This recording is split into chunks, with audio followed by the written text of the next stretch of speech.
Dracula by Bram Stoker. Chapter 1. Jonathan Harker's Journal. Kept in shorthand.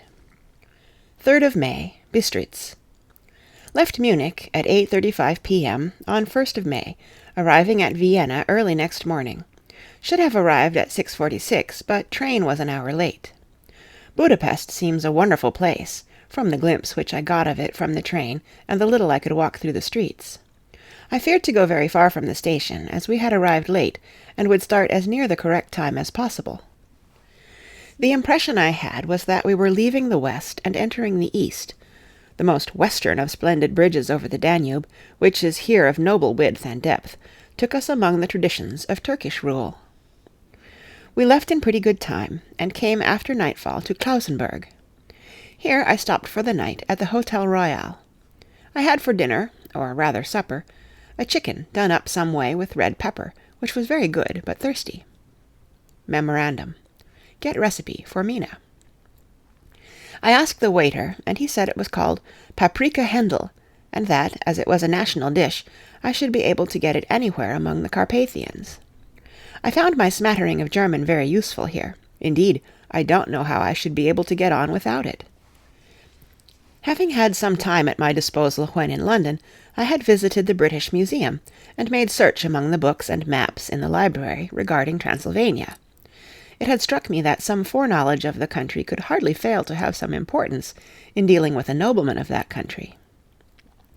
I find that the district he named is in the extreme east of the country, just on the borders of 3 states, Transylvania, Moldavia, and Bukovina, in the midst of the Carpathian Mountains, one of the wildest and least known portions of Europe. I was not able to light on any map or work giving the exact locality of the Castle Dracula, as there are no maps of this country as yet to compare with our own Ordnance Survey maps. But I found that Bistritz, the post town named by Count Dracula, is a fairly well-known place. I shall enter here some of my notes, as they may refresh my memory when I talk over my travels with Mina. In the population of Transylvania there are 4 distinct nationalities: Saxons in the south, and mixed with them the Wallachs, who are the descendants of the Dacians, Magyars in the west, and Zekles in the east and north. I am going among the latter, who claim to be descended from Attila and the Huns. This may be so, for when the Magyars conquered the country in the 11th century, they found the Huns settled in it. I read that every known superstition in the world is gathered into the horseshoe of the Carpathians, as if it were the centre of some sort of imaginative whirlpool. If so, my stay may be very interesting. Memorandum. I must ask the Count all about them. I did not sleep well, though my bed was comfortable enough, for I had all sorts of queer dreams. There was a dog howling all night under my window, which may have had something to do with it, or it may have been the paprika, for I had to drink up all the water in my carafe, and was still thirsty. Towards morning I slept, and was wakened by the continuous knocking at my door, so I guess I must have been sleeping soundly then. I had for breakfast more paprika, and a sort of porridge of maize flour, which they said was mamaliga, and eggplant stuffed with forcemeat, a very excellent dish which they call impletata. Memorandum. Get recipe for this also. I had to hurry breakfast, for the train started a little before 8, or rather it ought to have done so, for after rushing to the station at 7:30, I had to sit in the carriage for more than an hour before we began to move. It seems to me that the further east you go, the more unpunctual are the trains. What ought they to be in China? All day long we seemed to dawdle through a country which was full of beauty of every kind. Sometimes we saw little towns or castles on the top of steep hills, such as we see in old missals. Sometimes we ran by rivers and streams, which seemed, from the wide stony margin on each side of them, to be subject to great floods. It takes a lot of water, and running strong, to sweep the outside edge of a river clear. At every station there were groups of people, sometimes crowds, and in all sorts of attire. Some of them were just like the peasants at home, or those I saw coming through France and Germany, with short jackets and round hats and homemade trousers, but others were very picturesque. The women looked pretty, except when you got near them, but they were very clumsy about the waist. They had all full white sleeves of some kind or other, and most of them had big belts with a lot of strips of something fluttering from them, like the dresses in a ballet, but of course there were petticoats under them. The strangest figures we saw were the Slovaks, who were more barbarian than the rest, with their big cowboy hats, great baggy dirty white trousers, white linen shirts, and enormous heavy leather belts, nearly a foot wide, all studded over with brass nails. They wore high boots, with their trousers tucked into them, and had long black hair and heavy black mustaches. They are very picturesque, but do not look prepossessing. On the stage they would be set down at once as some old Oriental band of brigands. They are, however, I am told, very harmless, and rather wanting in natural self-assertion. It was on the dark side of twilight when we got to Bistritz, which is a very interesting old place. Being practically on the frontier, for the Borgo Pass leads from it into Bukovina, it has had a very stormy existence, and it certainly shows marks of it. 50 years ago a series of great fires took place, which made terrible havoc on 5 separate occasions. At the very beginning of the 17th century it underwent a siege of 3 weeks, and lost 13,000 people, the casualties of war proper being assisted by famine and disease. Count Dracula had directed me to go to the Golden Krone Hotel, which I found, to my great delight, to be thoroughly old-fashioned, for of course I wanted to see all I could of the ways of the country. I was evidently expected, for when I got near the door I faced a cheery-looking elderly woman in the usual peasant dress, white undergarment with long double apron, front and back, of coloured stuff fitting almost too tight for modesty. When I came close she bowed and said, "The Herr Englishman?" "Yes," I said, "Jonathan Harker." She smiled and gave some message to an elderly man in white shirt-sleeves, who had followed her to the door. He went, but immediately returned with a letter. "My friend, welcome to the Carpathians. I am anxiously expecting you. Sleep well tonight. At 3 tomorrow the diligence will start for Bukovina. A place on it is kept for you. At the Borgo Pass my carriage will await you, and will bring you to me. I trust that your journey from London has been a happy one, and that you will enjoy your stay in my beautiful land. Your friend, Dracula." 4th of May. I found that my landlord had got a letter from the Count, directing him to secure the best place on the coach for me, but on making inquiries as to details he seemed somewhat reticent, and pretended that he could not understand my German. This could not be true, because up to then he had understood it perfectly. At least, he answered my questions exactly as if he did. He and his wife, the old lady who had received me, looked at each other in a frightened sort of way. He mumbled out that the money had been sent in a letter, and that was all he knew. When I asked him if he knew Count Dracula, and could tell me anything of his castle, both he and his wife crossed themselves, and, saying that they knew nothing at all, simply refused to speak further. It was so near the time of starting that I had no time to ask anyone else, for it was all very mysterious, and not by any means comforting. Just before I was leaving, the old lady came up to my room, and said in a very hysterical way, "Must you go? Oh, young Herr, must you go?" She was in such an excited state that she seemed to have lost her grip of what German she knew, and mixed it all up with some other language which I did not know at all. I was just able to follow her by asking many questions. When I told her that I must go at once, that I was engaged on important business, she asked again, "Do you know what day it is?" I answered that it was the 4th of May.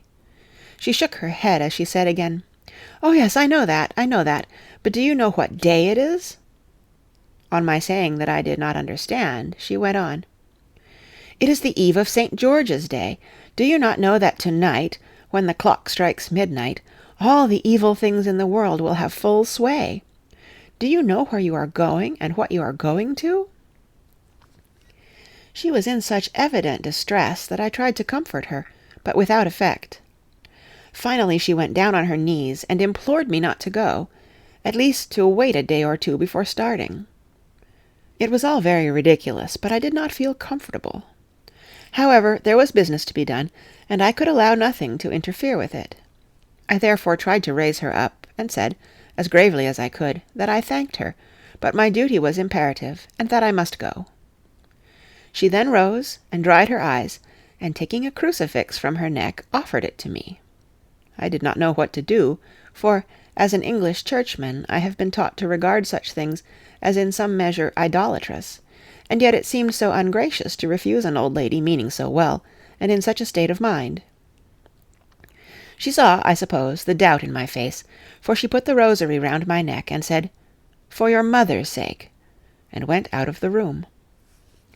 I am writing up this part of the diary whilst I am waiting for the coach, which is, of course, late, and the crucifix is still round my neck. Whether it is the old lady's fear, or the many ghostly traditions of this place, or the crucifix itself, I do not know, but I am not feeling nearly as easy in my mind as usual. If this book should ever reach Mina before I do, let it bring my good-bye. Here comes the coach. 5th of May. The Castle. The grey of the morning has passed, and the sun is high over the distant horizon, which seems jagged, whether with trees or hills I know not, for it is so far off that big things and little are mixed. I am not sleepy, and as I am not to be called till I awake, naturally I write till sleep comes. There are many odd things to put down, and lest who reads them may fancy that I dined too well before I left Bistritz, let me put down my dinner exactly. I dined on what they called robber steak, bits of bacon, onion, and beef, seasoned with red pepper, and strung on sticks and roasted over the fire, in the simple style of the London cat's meat. The wine was golden mediash, which produces a queer sting on the tongue, which is, however, not disagreeable. I had only a couple of glasses of this, and nothing else. When I got on the coach, the driver had not taken his seat, and I saw him talking with the landlady. They were evidently talking of me, for every now and then they looked at me, and some of the people who were sitting on the bench outside the door, which they call by a name meaning word-bearer, came and listened, and then looked at me, most of them pityingly. I could hear a lot of words often repeated, queer words, for there were many nationalities in the crowd, so I quietly got my polyglot dictionary from my bag and looked them out. I must say they were not cheering to me, for amongst them were Ordog, Satan, Pokol, Hell, Stregoica, Witch, Vrolak, and Vlkoslak, both of which mean the same thing, one being Slovak and the other Servian, for something that is either werewolf or vampire. Memorandum: I must ask the Count about these superstitions. When we started, the crowd round the inn door, which had by this time swelled to a considerable size, all made the sign of the cross, and pointed 2 fingers towards me. With some difficulty I got a fellow passenger to tell me what they meant. He would not answer at first, but on learning that I was English, he explained that it was a charm or guard against the evil eye. This was not very pleasant for me, just starting for an unknown place to meet an unknown man, but everyone seemed so kind-hearted, and so sorrowful, and so sympathetic, that I could not but be touched. I shall never forget the last glimpse which I had of the inn-yard, and its crowd of picturesque figures, all crossing themselves, as they stood round the wide archway, with its background of rich foliage, of oleander and orange trees, in green tubs clustered in the centre of the yard. Then our driver, whose wide linen drawers covered the whole front of the box-seat, Gotza they call them, cracked his big whip over his 4 small horses, which ran abreast, and we set off on our journey. I soon lost sight and recollection of ghostly fears in the beauty of the scene as we drove along, although had I known the language, or rather languages, which my fellow passengers were speaking, I might not have been able to throw them off so easily. Before us lay a green sloping land full of forests and woods, with here and there steep hills, crowned with clumps of trees or with farmhouses, the blank gable end to the road.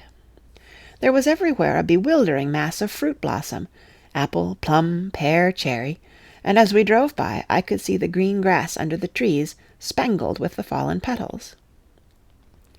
In and out amongst these green hills of what they call here the Mittelland ran the road, losing itself as it swept round the grassy curve, or was shut out by the straggling ends of pine woods, which here and there ran down the hillsides like tongues of flame.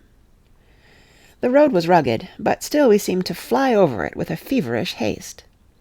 I could not understand then what the haste meant, but the driver was evidently bent on losing no time in reaching Borgo Prund. I was told that this road is in summer-time excellent, but that it had not yet been put in order after the winter snows. In this respect it is different from the general run of roads in the Carpathians, for it is an old tradition that they are not to be kept in too good order. Of old the hospodars would not repair them, lest the Turk should think that they were preparing to bring in foreign troops, and so hasten the war which was always really at loading point. Beyond the green swelling hills of the Mittelland rose mighty slopes of forest up to the lofty steeps of the Carpathians themselves. Right and left of us they towered, with the afternoon sun falling full upon them, and bringing out all the glorious colours of this beautiful range, deep blue and purple in the shadows of the peaks, green and brown where grass and rock mingled, and an endless perspective of jagged rock and pointed crags, till these were themselves lost in the distance, where the snowy peaks rose grandly. Here and there seemed mighty rifts in the mountains, through which, as the sun began to sink, we saw now and again the white gleam of falling water. One of my companions touched my arm as we swept round the base of a hill, and opened up the lofty snow-covered peak of a mountain, which seemed, as we wound on our serpentine way, to be right before us.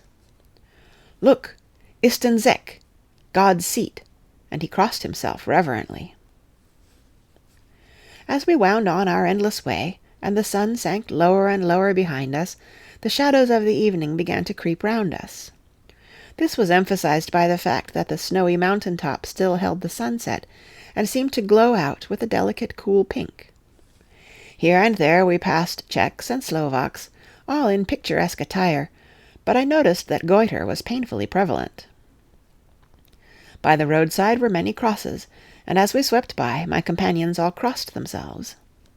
Here and there was a peasant man or woman kneeling before a shrine, who did not even turn round as we approached, but seemed in the self-surrender of devotion to have neither eyes nor ears for the outer world.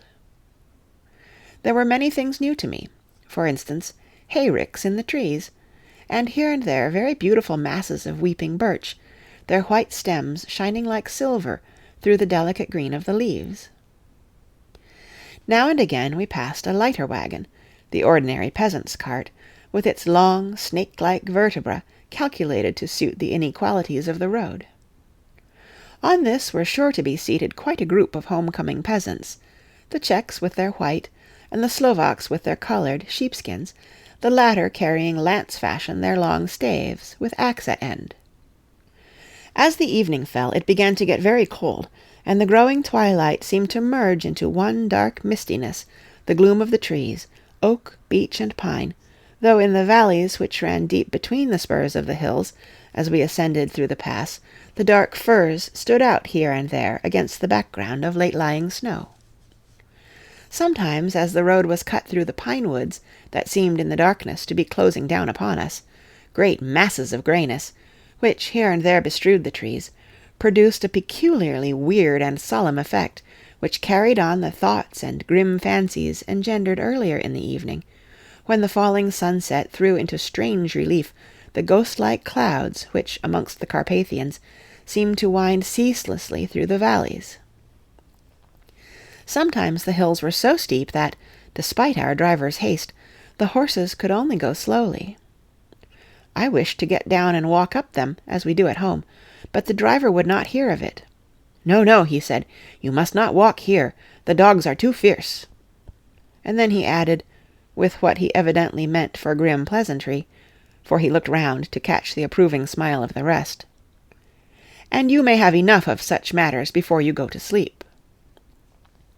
The only stop he would make was a moment's pause to light his lamps. When it grew dark, there seemed to be some excitement amongst the passengers, and they kept speaking to him, one after the other, as though urging him to further speed. He lashed the horses unmercifully with his long whip, and with wild cries of encouragement urged them on to further exertions. Then through the darkness I could see a sort of patch of grey light ahead of us, as though there were a cleft in the hills. The excitement of the passengers grew greater. The crazy coach rocked on its great leather springs and swayed like a boat tossed on a stormy sea. I had to hold on. The road grew more level, and we appeared to fly along. Then the mountains seemed to come nearer to us on each side, and to frown down upon us. We were entering the Borgo Pass. One by one, several of the passengers offered me gifts, which they pressed upon me with an earnestness which would take no denial. These were certainly of an odd and varied kind, but each was given in simple good faith, with a kindly word and a blessing, and that strange mixture of fear-meaning movements which I had seen outside the hotel at Bistritz, the sign of the cross, and the guard against the evil eye. Then, as we flew along, the driver leaned forward, and on each side the passengers, craning over the edge of the coach, peered eagerly into the darkness. It was evident that something very exciting was either happening or expected, but though I asked each passenger, no one would give me the slightest explanation. This state of excitement kept on for some little time, and at last we saw before us the pass opening out on the eastern side. There were dark rolling clouds overhead, and in the air the heavy, oppressive sense of thunder. It seemed as though the mountain range had separated two atmospheres, and that now we had got into the thunderous one. I was now myself looking out for the conveyance, which was expected to take me to the Count. Each moment I expected to see the glare of lamps through the blackness, but all was dark. The only light was the flickering rays of our own lamps, in which the steam from our hard-driven horses rose in a white cloud. We could see now the sandy road lying white before us, but there was on it no sign of a vehicle. The passengers drew back with a sigh of gladness, which seemed to mock my own disappointment. I was already thinking what I had best do, when the driver, looking at his watch, said to the others something which I could hardly hear, it was spoken so quietly and in so low a tone.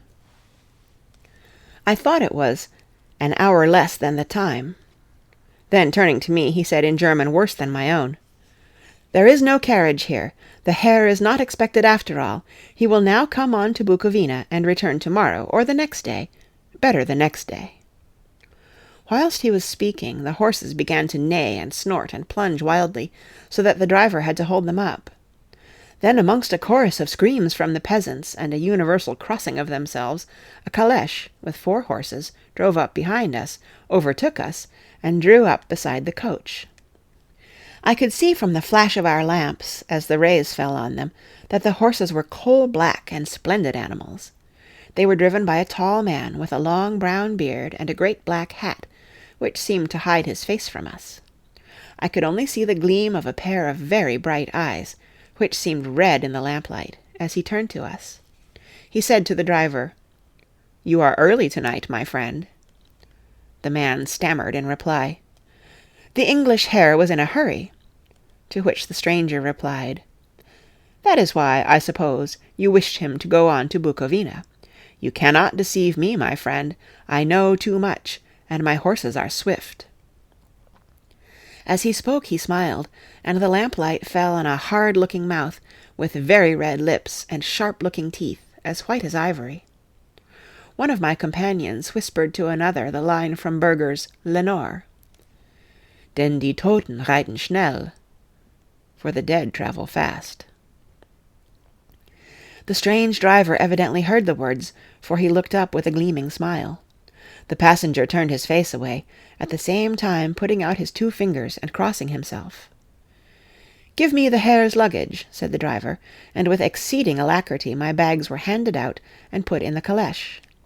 Then I descended from the side of the coach, as the calèche was close alongside, the driver helping me with a hand which caught my arm in a grip of steel. His strength must have been prodigious. Without a word he shook his reins, the horses turned, and we swept into the darkness of the pass. As I looked back, I saw the steam from the horses of the coach by the light of the lamps, and projected against it the figures of my late companions crossing themselves. Then the driver cracked his whip and called to his horses, and off they swept on their way to Bukovina.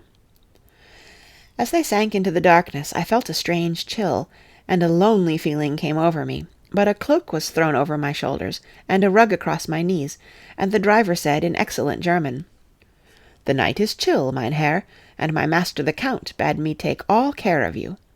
There is a flask of slivovitz, the plum brandy of the country, underneath the seat, if you should require it." I did not take any, but it was a comfort to know it was there all the same. I felt a little strangely, and not a little frightened. I think, had there been any alternative, I should have taken it, instead of prosecuting that unknown night journey. The carriage went at a hard pace, straight along. Then we made a complete turn, and went along another straight road. It seemed to me that we were simply going over and over the same ground again, and so I took note of some salient point, and found that this was so. I would have liked to have asked the driver what this all meant, but I really feared to do so, for I thought that, placed as I was, any protest would have had no effect in case there had been an intention to delay. By and by, however, as I was curious to know how time was passing, I struck a match, and by its flame looked at my watch. It was within a few minutes of midnight. This gave me a sort of shock, for I suppose the general superstition about midnight was increased by my recent experiences. I waited, with a sick feeling of suspense. Then a dog began to howl somewhere in a farmhouse down the road, a long, agonized wailing, as if from fear. The sound was taken up by another dog, and then another and another, till, borne on the wind, which now sighed softly through the pass, a wild howling began, which seemed to come from all over the country, as far as the imagination could grasp it through the gloom of the night. At the first howl the horses began to strain and rear, but the driver spoke to them soothingly, and they quieted down, but shivered and sweated as though after a runaway from sudden fright. Then, far off in the distance, from the mountains on each side of us, began a louder and a sharper howling, that of wolves, which affected both the horses and myself in the same way, for I was minded to jump from the calèche and run, whilst they reared again and plunged madly, so that the driver had to use all his great strength to keep them from bolting. In a few minutes, however, my own ears got accustomed to the sound, and the horses so far became quiet that the driver was able to descend and to stand before them. He petted and soothed them, and whispered something in their ears, as I have heard of horse-tamers doing, and with extraordinary effect, for under his caresses they became quite manageable again, though they still trembled. The driver again took his seat, and, shaking his reins, started off at a great pace. This time, after going to the far side of the pass, he suddenly turned down a narrow roadway which ran sharply to the right. Soon we were hemmed in with trees, which in places arched right over the roadway, till we passed as through a tunnel, and again great frowning rocks guarded us boldly on either side. Though we were in shelter, we could hear the rising wind, for it moaned and whistled through the rocks, and the branches of the trees crashed together as we swept along. It grew colder and colder still, and fine, powdery snow began to fall, so that soon we and all around us were covered with a white blanket. The keen wind still carried the howling of the dogs, though this grew fainter as we went on our way. The baying of the wolves sounded nearer and nearer, as though they were closing round on us from every side. I grew dreadfully afraid, and the horses shared my fear. The driver, however, was not in the least disturbed. He kept turning his head to left and right, but I could not see anything through the darkness. Suddenly, away on our left, I saw a faint flickering blue flame. The driver saw it at the same moment. He at once checked the horses, and, jumping to the ground, disappeared into the darkness. I did not know what to do, the less as the howling of the wolves grew closer, but while I wondered, the driver suddenly appeared again, and without a word took his seat, and we resumed our journey. I think I must have fallen asleep, and kept dreaming of the incident, for it seemed to be repeated endlessly, and now looking back it is like a sort of awful nightmare. Once the flame appeared so near the road that even in the darkness around us I could watch the driver's motions. He went rapidly to where the blue flame arose. It must have been very faint, for it did not seem to illumine the place around it at all, and, gathering a few stones, formed them into some device. Once there appeared a strange optical effect. When he stood between me and the flame, he did not obstruct it, for I could see its ghostly flicker all the same. This startled me, but as the effect was only momentary, I took it that my eyes deceived me from straining through the darkness. Then for a time there were no blue flames, and we sped onwards through the gloom, with the howling of the wolves around us, as though they were following in a moving circle. At last there came a time when the driver went further afield than he had yet gone, and during his absence the horses began to tremble worse than ever, and to snort and scream with fright. I could not see any cause for it, for the howling of the wolves had ceased altogether. But just then the moon, sailing through the black clouds, appeared behind the jagged crest of a beetling, pine-clad rock, and by its light I saw around us a ring of wolves, with white teeth and lolling red tongues, with long sinewy limbs and shaggy hair. They were 100 times more terrible in the grim silence which held them than even when they howled. For myself, I felt a sort of paralysis of fear. It is only when a man feels himself face to face with such horrors that he can understand their true import. All at once the wolves began to howl as though the moonlight had had some peculiar effect on them. The horses jumped about and reared, and looked helplessly round with eyes that rolled in a way painful to see, but the living ring of terror encompassed them on every side, and they had perforce to remain within it. I called to the coachman to come, for it seemed to me that our only chance was to try to break out through the ring and to aid his approach. I shouted and beat the side of the calèche, hoping by the noise to scare the wolves from that side, so as to give him a chance of reaching the trap. How he came there I know not, but I heard his voice raised in a tone of imperious command, and looking towards the sound, I saw him stand in the roadway. As he swept his long arms, as though brushing aside some impalpable obstacle, the wolves fell back and back further still. Just then a heavy cloud passed across the face of the moon, so that we were again in darkness. When I could see again, the driver was climbing into the calèche, and the wolves had disappeared. This was all so strange and uncanny that a dreadful fear came upon me, and I was afraid to speak or move. The time seemed interminable as we swept on our way, now in almost complete darkness, for the rolling clouds obscured the moon. We kept on ascending, with occasional periods of quick descent, but in the main always ascending. Suddenly I became conscious of the fact that the driver was in the act of pulling up the horses in the courtyard of a vast ruined castle, from whose tall black windows came no ray of light, and whose broken battlements showed a jagged line against the moonlit sky. End of Chapter 1, read by Kara Schallenberg, www.kray.org, on Tuesday, March 22nd, 2016, in Union City, California.